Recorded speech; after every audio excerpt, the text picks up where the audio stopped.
Hey everybody, welcome to Pop Culture Philosophers. I'm Rockin' Robbie Billups, and it's time for the weekly comic book review.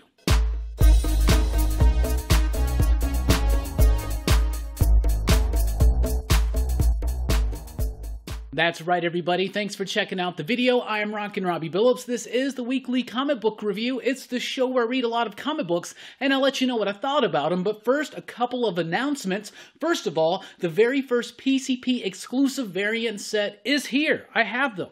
Right here.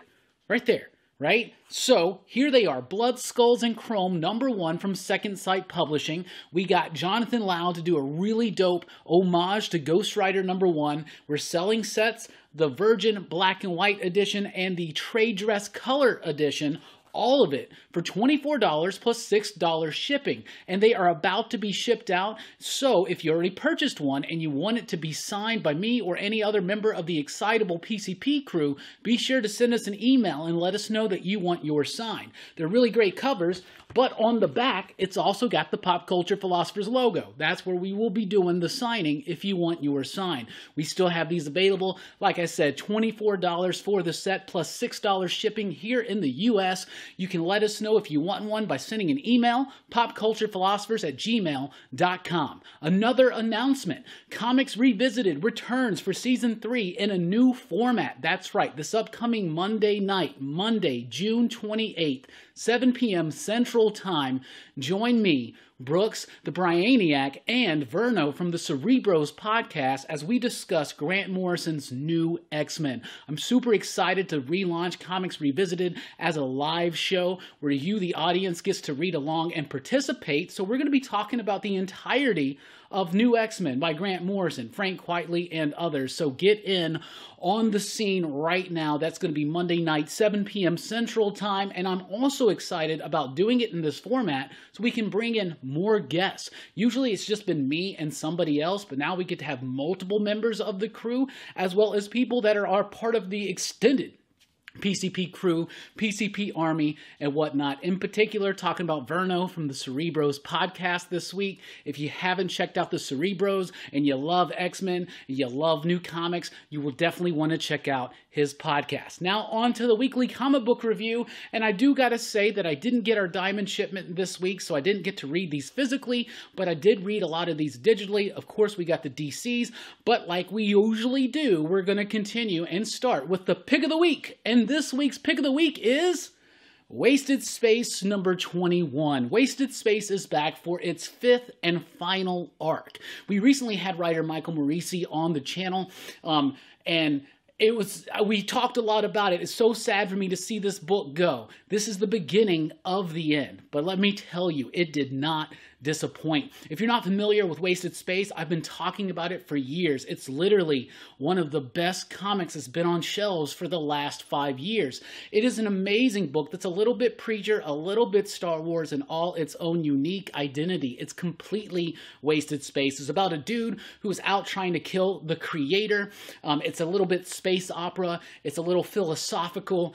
In this issue, just like Michael Morisi usually does, he's able to vocalize and articulate some thoughts that I wish I could go to the leaders here in the United States and just scream at them. I love the nuance and the directness of this book. It's never failed to satisfy as far as that goes. The script is great. This is the start of the end, so it is a kind of big, bombastic issue that has a really great hook towards the end that's going to just lead us right into this final arc of one of my favorite books. Hayden Sherman's artwork, oh my goodness, their artwork has absolutely evolved before our eyes on this book, Wasted Space.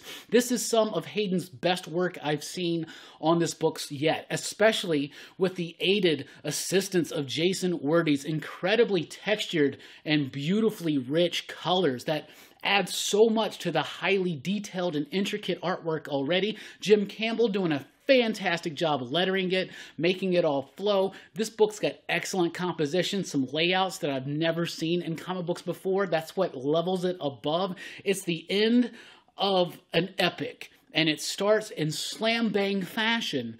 Fantastically so. Wasted Space #21, the pick of the week, and then we'll move on with Vault. Vault has a really good week. Giga #4 is here. The penultimate issue, Alex Packnadell, John Lee, and company doing a great job with this one.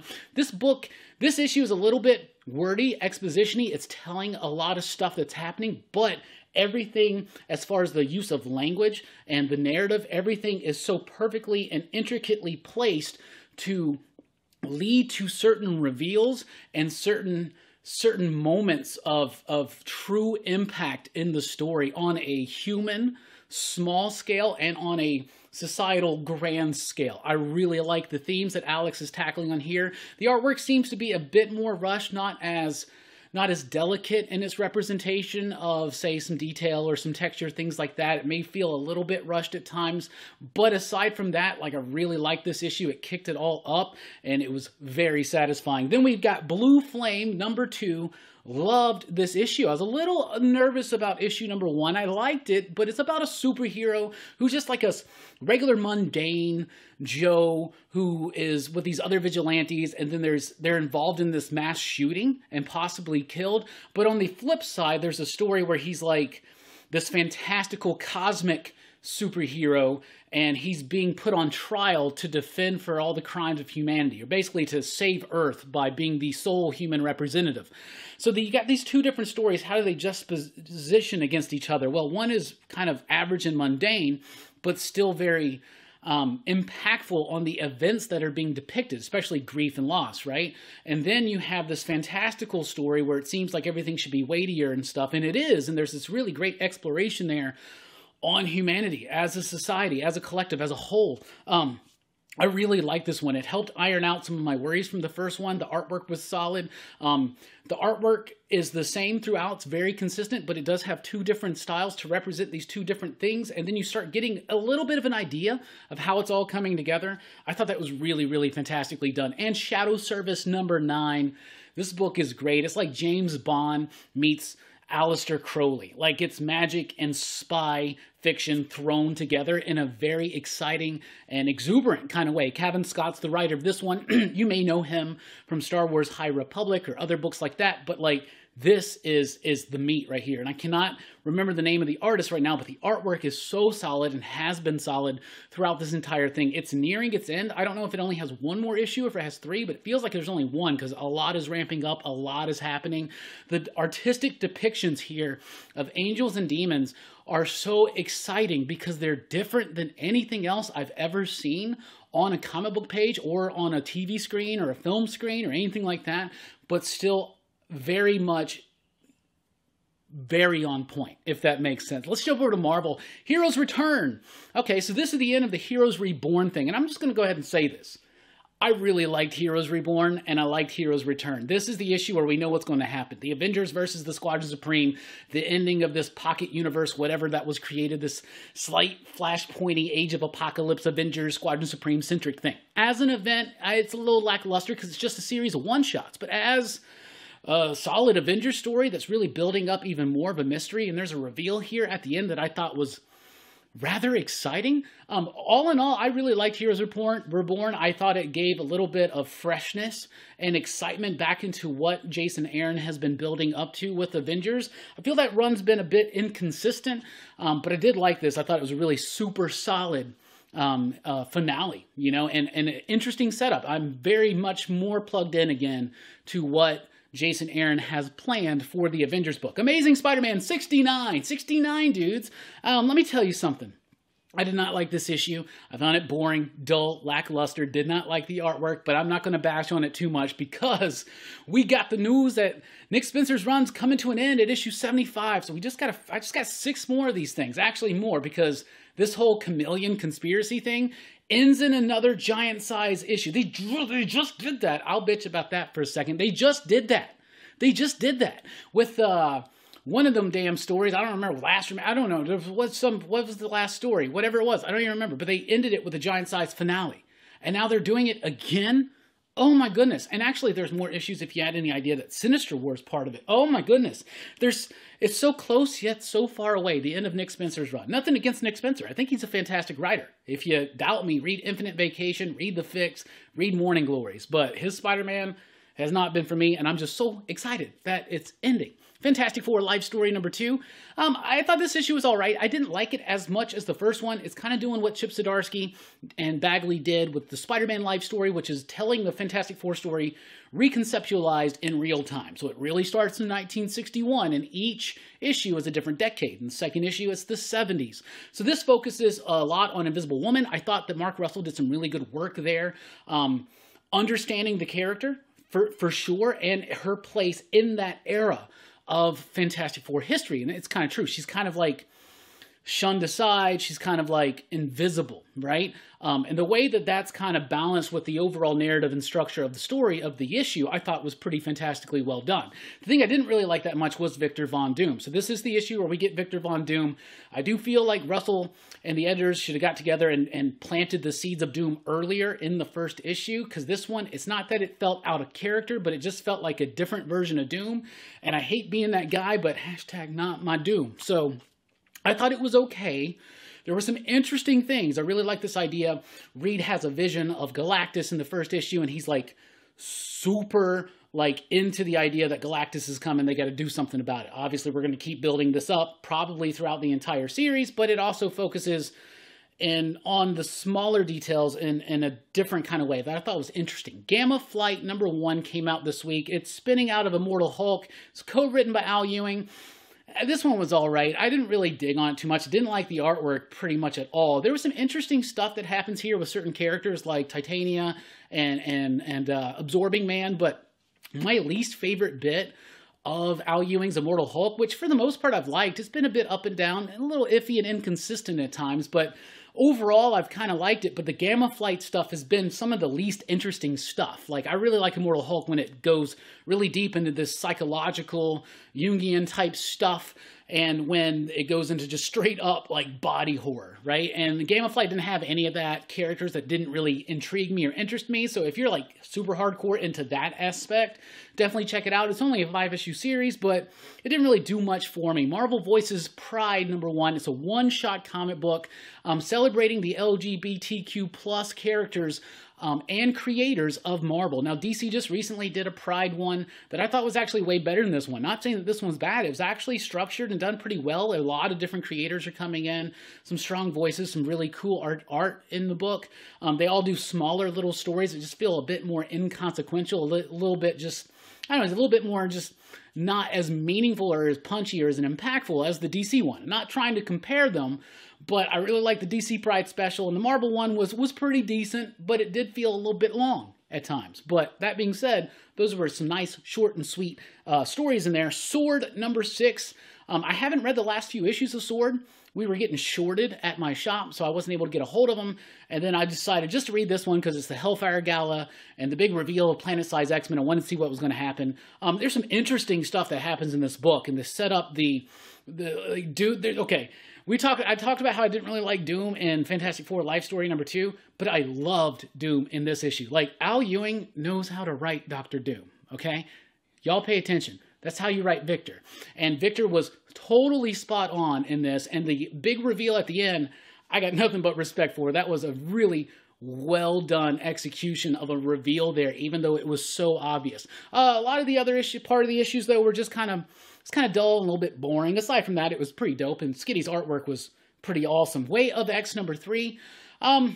This one was a bit wonky at times, but really solid at other times. It's a Hellfire Gala tie-in. It's Nightcrawler. He's still trying to figure out what it means to have a mutant religion, but not really a religion, but just mutant philosophy. And they're really getting into the whole make more mutants in this one. And so there's some really interesting questions that are raised about, like, procreation versus sex and pleasure and the importance of love and connection and whether it's, like, true or whether it's this or whether it's that, like, so many different shades and some really interesting ideas, plus the looming threat of onslaught. But a bit of the issue was a bit quirky, and in other parts it was a little bit deep, and so I just felt like it felt a little bit imbalanced, but it was still kind of interesting enough for me. And then Wolverine number 13, which kind of continues the story Benjamin Percy was doing in X-Force. They're like the security of the Hellfire Gala, and there were some big revelations about what Beast has been up to. That all kind of comes to a climax and a head here and a conclusion, but not really a conclusion. It just kind of felt like brushed away, and it didn't really feel like it should have, like it had as much of a weight behind it like it should have, with the seriousness of what's going on there. All in all, this issue was just kind of okay. It's got some fun little Deadpool bits, I guess, but overall, it didn't really do much for me. And then XMen Legends number 4. XMen Legends number 4 wraps up the Louise and Walt Simonson look back, throwback to the X Factor days, the glory days, my favorite X Factor days. And it kind of wrapped it up nice. Like, seriously, if you're not a fan of that era of X Factor, this book is not going to do anything for you, because it's not the best representation. Like, it's not the best of that stuff, but it's just nice to kind of go back and throw back to it a little bit. Let's talk about Image. Image has Spawn's Universe number 1, big, giant, one-shot comic book from Todd McFarlane, Jim Chung, and a whole bunch of other creators. I loved it. I thought it was great. It's not like the best written comic book out there, but Spawn is always exciting and fun. And Todd, I got to applaud him. He is trying to build this more grandiose, bigger collective of books all in one shared world for Spawn. It's the Spawnverse, basically, right? And so this book had some big moments. But the big moments in Spawn, when they happen, it usually, there's a way, the way, it's so weird. I'm 100 issues into Spawn now, like on the reread, or the first 30 was like a reread, but this, anyway, the way that the story unfolds in Spawn, it takes so freaking long sometimes.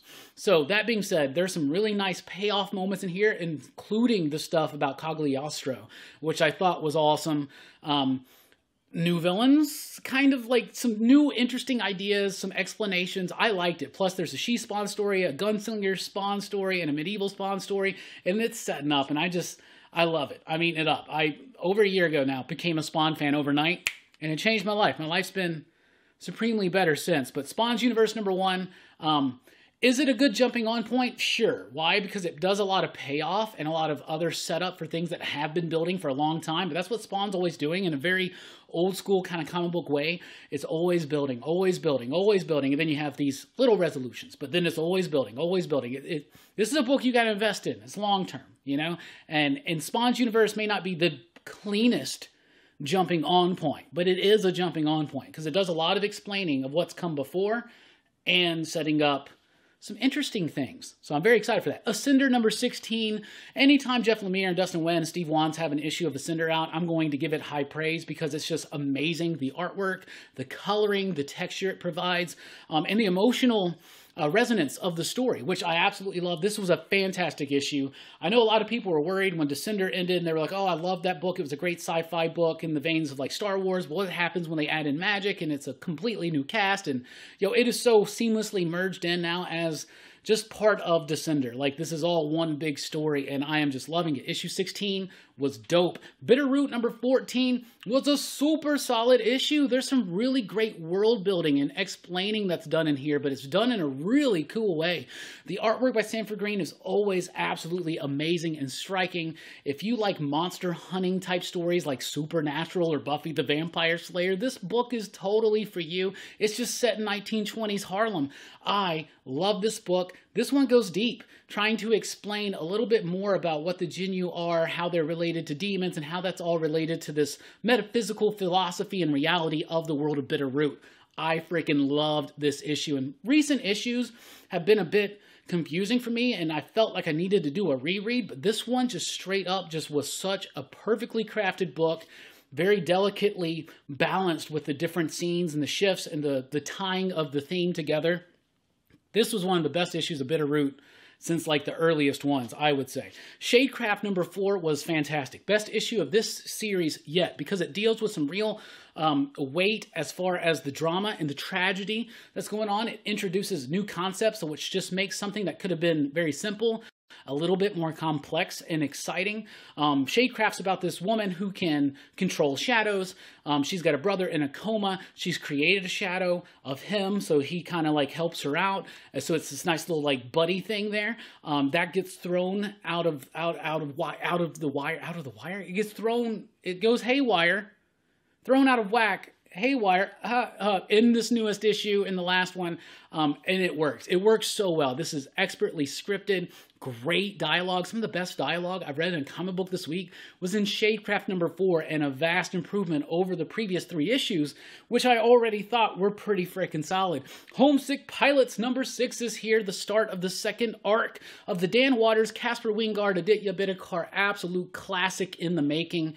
It is about weaponizing ghosts, kind of like these kaiju mech type things. This book is wild, and it took a turn and a twist that I did not expect to see coming, but it still feels so punk rock, so on the nose, and so just awesome. I freaking love Homesick Pilots. The coloring and the artwork by Casper Wingard is great. The lettering is top notch, but the story, oh my goodness. I love it when a writer like Dan can, by the way, friend of the show, I love it when Dan can subvert my expectations in a way that goes completely against where I thought it was going, but more exciting than where I thought this book was going. This, really freaking cool. And yes, all scientific corporate asshats are are sellouts. Yeah. So there you go. Anyway, that was a really good one. Homesick Pilots. Stray Dogs #5. Y'all, this almost got the pick of the week. Stray Dogs #5. About made me cry, y'all. I'm not even kidding. Tony Fleeks, Trish Forrester. I got to give y'all much respect for telling a story that to a lot of people seems silly. It's like, what if Seven and Silence of the Lambs met up with Lady and the Tramp or All Dogs Go to Heaven? So it's like a Don Bluth animated, you know, dogs are talking, but it's also like this psychological serial killer thriller. I freaking loved it. What a perfectly paced and just pitch perfect freaking ending. Everything. The emotional beats were there. The action was there. The finale and resolution was there. You nailed this ending. Like I said, it about made me cry. I had to go hug my cat. I'm serious as hell. This book was so freaking awesome. If you skipped out on Stray Dogs, don't go back and get them. There's all these new prints coming out with nice homage covers. Friday the 13th for the newest issue, by the way. Y'all, you got to read Stray Dogs. This was one of the best books of the year. One of the best books of the year. There you go. Undiscovered Country, #13, kicks off the 3rd arc. I liked this issue a lot, but I'm going to tell you this. I still don't know or care about any of these characters. Now, I'm not saying that character work hasn't been done, because it has. I'm just saying that I don't care about any of the characters in this book. But the concepts about an America that's walled itself off from the rest of the world, and now it's gone haywire, and some kind of weird physics shit happened, and much time has passed there, and the country has divided itself and evolved in these crazy-ass ways. We've already seen Destiny. We've already seen Unity. Now we're about to see something different, something truly American, super cool. I love the mythology of this book. I love how Scott Snyder and Charles Soule are breaking down the mythology of America into this Mad Max post-apocalyptic type world with these different regions. It's very Wizard of Oz, very Narnia. It's very classic feeling. I just don't care about any of the characters. But, I mean, for a book, I'm still reading it 13 issues in, because I think there's some really solid concepts in this book that highly intrigue me, and some great exploration into the legacy of the myth of America. Vinyl #1's a new one from Doug Wagner, I believe. Yes, 12 Gauge Comics. I really like this one. It's pretty interesting. How to describe it? It's about this dude and a serial killer. So like an FBI agent or something and a serial killer. And he's always hunting this one guy down. It's so obvious. Like, they meet up for lunch. They have chats. He's like, oh, he's like almost like a Hannibal Lecter type, but not quite as like that. He's not like that. He's his own character. Then, while they're having one of their meetings, and it's cool because you get the idea of the sense of the history of the cat and mouse that's been going on with these two, and that's interesting enough. And then the investigator gets kidnapped by this cult that his daughter's in or something, right? So now the serial killer has to go save this dude because, honestly, he's his best friend. And it's a really interesting dynamic. It's a book that didn't take itself too seriously, but it doesn't mean that it's not a serious book. I thought it was pretty freaking cool. Let's talk about Boom real quick. Good Luck, #1. Matthew Herman, a new book. Interesting concept. Okay, there's the god of bad luck and the god of good luck, and they all show up and reveal themselves to Earth, and then they touch, and they cause some kind of paradox, and now there's this section of American Kentucky that like nobody can get into, and then you have these people that are born with no luck, and they have to be trained to go to have this mission because they have no luck whatsoever, because now they can quantify luck and they have to send them into the zone. The book was rather confusing. It seems like a really interesting concept, but the way it was executed, I didn't get it. I thought the artwork was cool, kind of flashy, a nice dynamic to it, but I just couldn't wrap my head around the concept. It just wasn't quite explained enough, and it just didn't feel like anything had weight. Like, I didn't understand it. That was a problem for me. Power Rangers number 8, another solid issue of Power Rangers. Ryan Parrott's been doing a really great sci-fi space opera epic with the Power Rangers book. I'm actually liking that more than Mighty Morphin right now. The book, though, is starting to get a little too unwieldy, both of them. They're starting to meander about a little too much. Maybe we need to, bring in those reins, shoe it in, tighten everything back up, and let it pop a little bit more. And Something is Killing the Children, number 17. Y'all, Something is Killing the Children, number 17 was freaking awesome. Another book that was almost the pick of the week. Really good book. So more about Erica, how she got involved with the Order of St. George, the House of Slaughter. A lot of world building, a lot of explaining, but some really great moments of character work that just shine through. And it's interesting because we've already been introduced to a character who we saw, didn't really like, and then he got. Now we're seeing the character from before, and it's making the stuff from before seem so much more tragic. Like, I'm really liking the character work, especially while they're doing the world building. I like, too, how the art, the coloring especially by Miguel Muerta, has changed its tone a little bit in this story to be a little bit, it's still atmospheric, still moody, but in a different way. And once again, Werther del Adera, nobody can compose a page layout for a James Tynion script like him. This is just the best match with Tynion's style I have ever seen. And there's some really good ones. Some really good ones. Really freaking good ones. Okay, AWA Chariot number 4, really liked it. It's very simple, easy to digest story, very actiony, very cool. Brian Hill. This could be a movie easily or a TV series in the vein of like Knight Rider. It's about this chick who died. Her ghost gets trapped in this car. Its car's super badass. This dude is down on his luck. He finds the car. First of all, there's some car sex going on in this issue, but I really liked it. I thought it was super, super cool. Mad Cave, Beck Star number 2. Y'all, we got to give mad respect to Beck Star. Beck Star number 2 was a fantastic book written by Joe Corallo, who is a friend of the show. We've had him on multiple times, but I'm not just blowing smoke up anybody's ass when I tell you that this is the best comic scripting I've ever seen from Joe. The work is amazing. The book has got a great pace. Everything that you needed to be introduced to was done in the first issue. The second one just hits the ball rolling, hits the ground running. I should have said hits the ball rolling. Anyway, the dialogue, the characters, they're more defined now. We understand what's going on, the threat. It's about this woman who, her and her old crew, they found these ancient relics. She's got the luck, probability thing. It helps luck turn into her favor. She left the life. She's kind of snarky. She's done with it. And then she gets thrown back into this. And it's so freaking cool. I could easily say it's got Star Wars vibes, which it does, but in a complete different way. This is such a great book. The artwork, especially the coloring, super top-notch. Becstar number 2. Joe, you did a hell of a job. Here's another one. Black Hammer, Reborn, number 1 from Dark Horse Comics. Didn't get a chance to read this one, so I can't really speak on it, but I'm very excited to check it out. Let's jump over to DC, because I have those physically. And we'll start with Infinite Frontier number 1 from DC. And Joshua Williamson's Zermanico. I freaking loved this issue. I thought it was fantastically well done. The only thing is, maybe this should have come a little bit sooner, like right after Death Metal, because it picks up from that. The world now knows that there's a multiverse. What are the ramifications of that on the average person, on the superheroes? What are they doing? We already knew that Barry Allen, Mr. Terrific, Alan Scott, they were teaming up with some other unsavory type characters to explore the Omniverse, try to figure out some of that. It's all here. We know that a certain red Archer is here. I almost said arsonist. Anyway, this is a lot of cool stuff here. Now, we know that there's another crisis looming on the horizon. You can roll your eyes if you want to. I love crisis events at DC, especially when they are adequately built up into. This feels like it's building up to something cool, and I'm really excited for it. There are certain characters that make appearances in here that signify to me, big deal. I loved it. I loved it a lot. There's a lot of multiversal nonsense going on in here, a lot of shenanigans, and I'm loving it. I think Josh Williamson's got a good handle on this. The artwork was great. I had a good time with it, y'all. So Infinite Frontier #1, I really, really liked.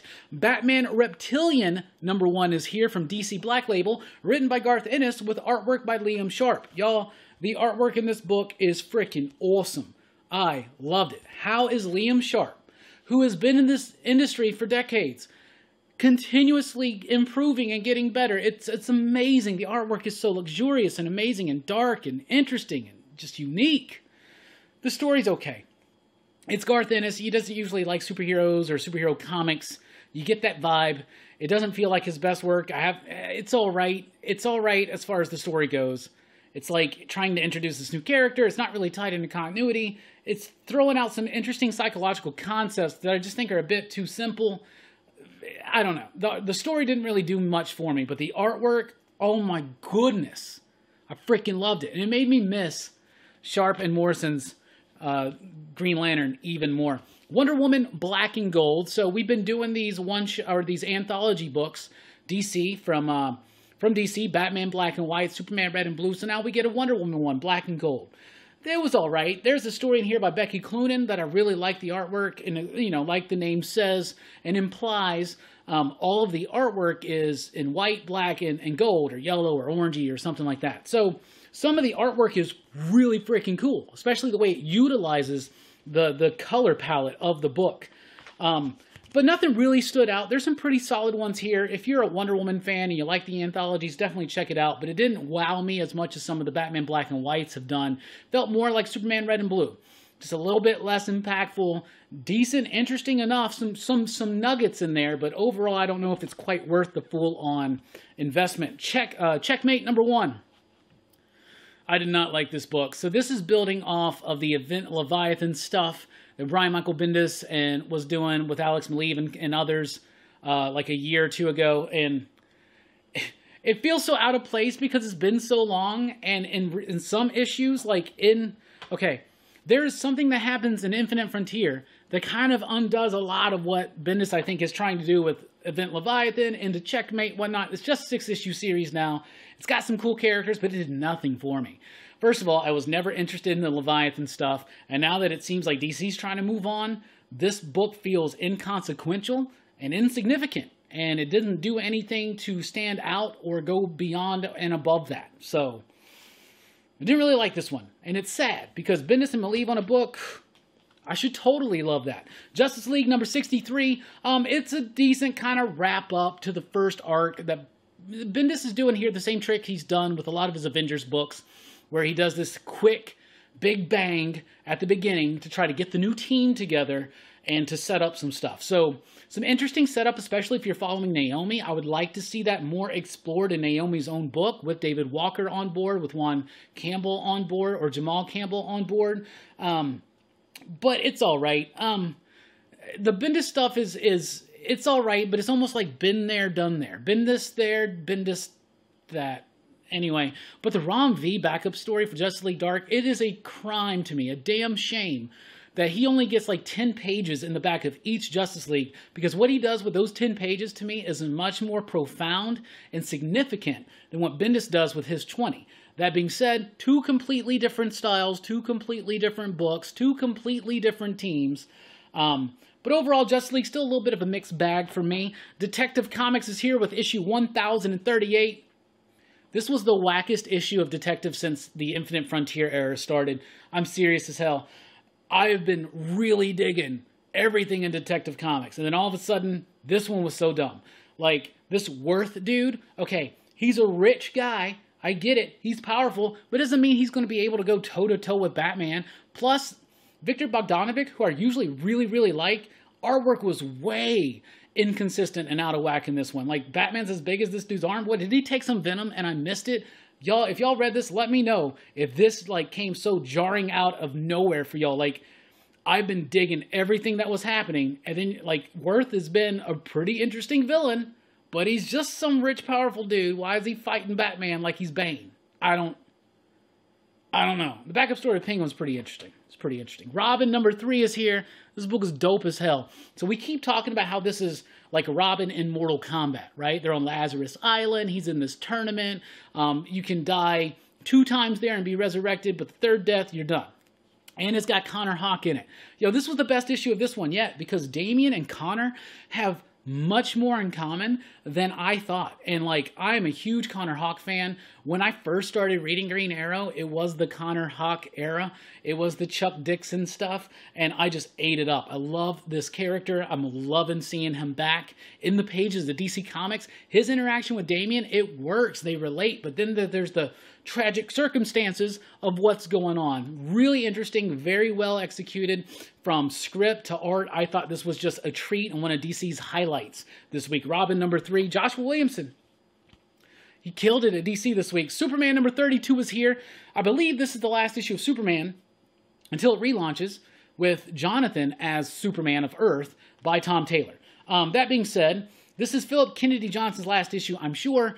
I've been loving his action comics, but his Superman has been less interesting to me. Maybe it's just, I think he can get Kyle very well, but Jonathan, I don't know. It just doesn't feel quite right, so I'm excited to see this pass over to Tom Taylor. I think he's a completely capable writer who has already shown that he can write the hell out of Jonathan Kent, especially dealing with the legacy of Superman. He did that in Deceased.